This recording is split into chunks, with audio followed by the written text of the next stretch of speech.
मंगल हो, हर मनुष्य का मंगल हो, इस ब्रह्मांड का मंगल हो। हे परम शक्ति, इस पृथ्वी को समस्त समस्याओं से मुक्त करो। प्रणाम गुरुदेव। दीर्घायु हो शिष्यो।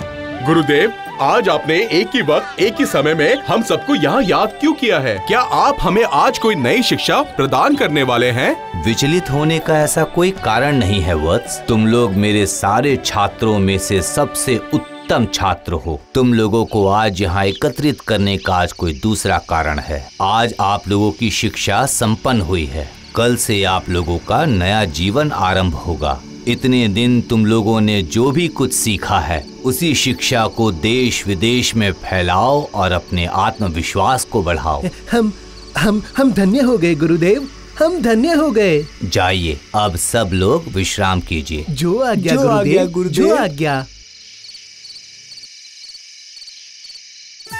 आज मैं इतना प्रफुल्लित हूँ कि मैं आपको बता नहीं पा रहा हूँ। पूरे विश्व में मेरी विद्या के बारे में जो चर्चा करेंगे वो सोचकर ही मैं प्रफुल्लित हो गया हूँ, क्योंकि जहाँ जहाँ पर मैं जाऊँगा लोग मेरी सेवा करेंगे। आप लोग जहाँ जहाँ जाएंगे कृपया मुझे भी वहाँ ले चलिएगा। आप लोगों के साथ रहूँगा तो मैं भी सीखूंगा। पागल है क्या? तुम्हारे पास तो कोई शिक्षा ही नहीं है, तुम्हें हम नहीं ले जा सकते। तुम अलग ही जाना। तुमने तो अपनी कोई भी शिक्षा पूर्ण नहीं की है। अगर तुम हमारे साथ चलोगे तो हमारा असम्मान होगा। आप लोगों के साथ रहकर मैं अपने ज्ञान को और समृद्ध करना चाहता हूँ। अच्छा ठीक है, फिर यदि भाई बोलने में आप लोग अपमानित महसूस करते हैं तो सबको बोलिएगा, ये हमारा नौकर है। अभी तो कोई आपत्ति नहीं है ना? ये तुमने सही कहा।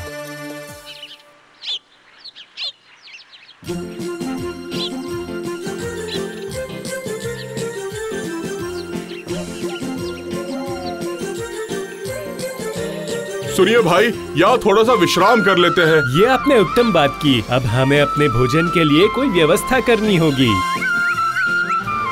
अरे वाह, इस पेड़ पर तो कितने फल हैं। चलो चलो इन्हें तोड़कर खाया जाए।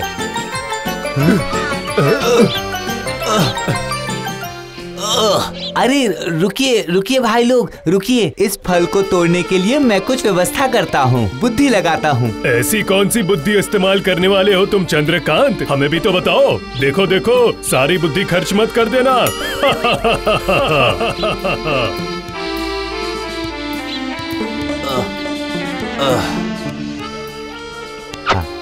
दोस्तों, तुम लोगों ने किताबी ज्ञान तो बहुत लिया है, लेकिन समय के अनुसार जो ज्ञान लगता है वो आप लोगों के पास कम है। जो भी हुआ, अब हम आगे बढ़ते हैं।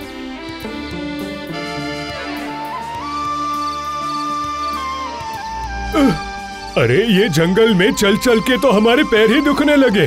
पता नहीं हमें कोई मनुष्य दिखेगा भी या नहीं।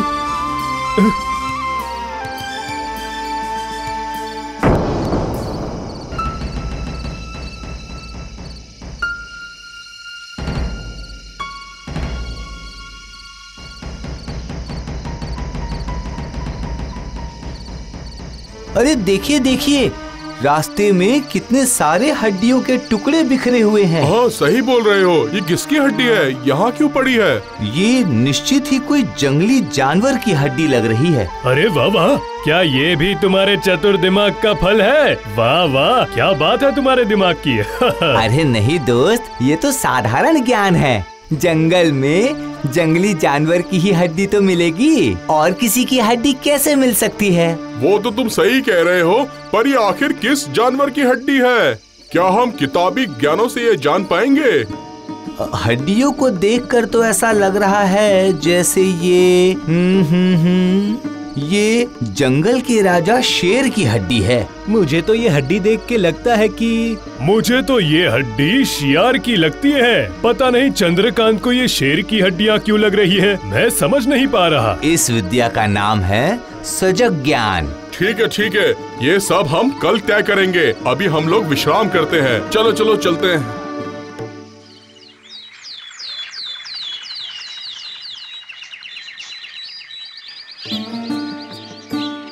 अभी जो मैंने शिक्षा प्राप्त की है, तो इस शिक्षा के माध्यम से इस अस्थियों को मैं अभी विसर्जित करूंगा।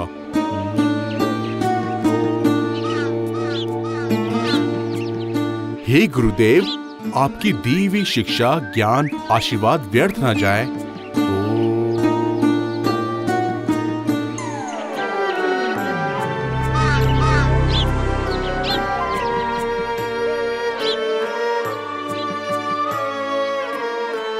क्या बात है, क्या बात है। तुमने कर दिखाया सोमेश्वर, तुमने कर दिखाया। तुमने बिखरी हुई हड्डियों को समेट कर एकत्रित कर दिया।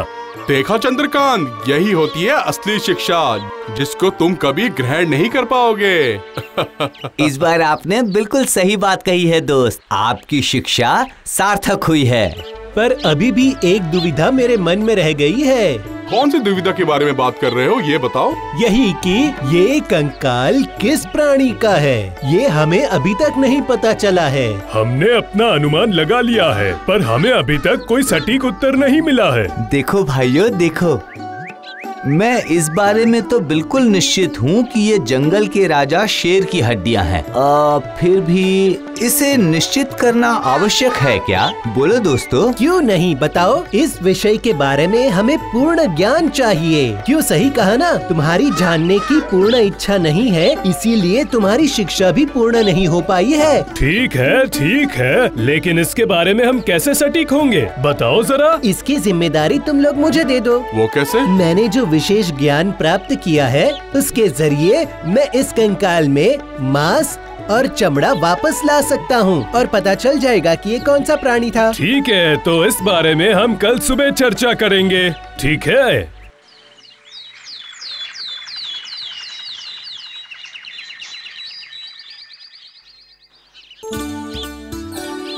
हम लोग निकले थे देश भ्रमण के लिए, लेकिन फिर भी हम बहुत विलंब कर रहे हैं। अरे ओ चंद्रकांत, तुम्हारे अंदर की ये जो जलन है वो हमें साफ दिख रही है। नहीं भाई नहीं, ये आप बहुत गलत बोल रहे हैं। तो चलो अब समय बर्बाद न करते हुए हम अपनी परिकल्पना पर काम करते हैं। तो अब शुरू करें, चलो। हे गुरुदेव, मुझे आशीर्वाद दीजिए। आपकी दी हुई शिक्षा द्वारा मैं इस कंकाल में मांस और चमड़ा भरना चाहता हूँ।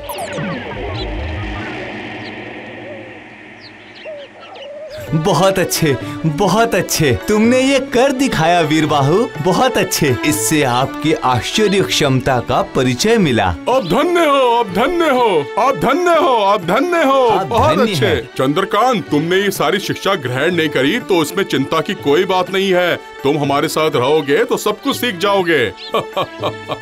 हाँ, मैं अपने दोस्तों के लिए गर्व अनुभव करता हूँ। तो फिर हम क्या अपनी यात्रा शुरू कर सकते हैं? अरे तुम्हें क्या पता, गुरु की खास विद्या तो मेरे पास है, जिसका प्रयोग मैंने किया नहीं। कौन सी विद्या? प्राणदान की विद्या। अकेला मैं ही इस विद्या को ग्रहण कर पाया हूँ। क्या बोल रहे हो रामनाथ, ये श्रेष्ठ शिक्षा भी तुमने ग्रहण कर ली? आखिर कैसे? हाँ, ताकि तुम लोगों को ये झूठ ना लगे, इसीलिए मैं ये विद्या का प्रयोग इस शेर पर करूँगा। असंभव, आप लोगों के ज्ञान को क्या हुआ है? आप लोग शेर का प्राण लौटाने की बात कर रहे हैं। तुम मना क्यों कर रहे हो? हमारे गुरुदेव ने क्या कहा था, उस बात को मनन कीजिए कि जो ज्ञान और विद्या आप लोगों ने अर्जित किया है, वो समस्त ज्ञान पृथ्वी के उपकार के लिए है। लेकिन अगर मृत शरीर को हम प्राण लौटा देते हैं तो ये जगत का कल्याण नहीं होगा। हर प्राणी जगत के नियम के अनुसार ही प्राण त्याग करता है। प्रकृति के विरुद्ध जाना सही नहीं होगा। यह उपकार से ज्यादा समस्या आने की आशंका ज्यादा है। नहीं नहीं नहीं नहीं, इस विषय में मैं आपका साथ बिल्कुल नहीं दे पाऊंगा। अरे मूर्ख ब्राह्मण, डरे हुए ब्राह्मण, हम तुम्हारे साथ नहीं रहेंगे, चले जाओ यहाँ से। देखो, तुम लोग मेरे बहुत पुराने दोस्त हो, तो मैं इस तरह तो तुम्हें त्याग नहीं कर पाऊंगा, किंतु मैं तुम लोगों से दूरी बनाए रखूंगा। मैं जा रहा हूँ।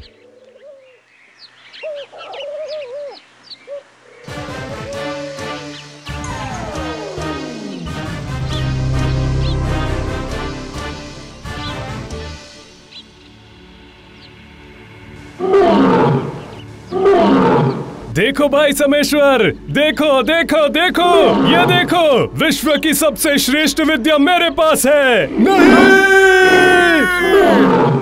हाय हाय हाय, इसी कारण से मैं डर रहा था। सिर्फ पोथी पढ़ने से ही संपूर्ण ज्ञान नहीं मिलता है। वास्तव बुद्धि का भी प्रयोग करना चाहिए। लेकिन आप लोगों ने मेरी बात नहीं मानी। आप लोग मेरी बात मानते तो ऐसी अवस्था कभी नहीं होती, कदापि नहीं होती।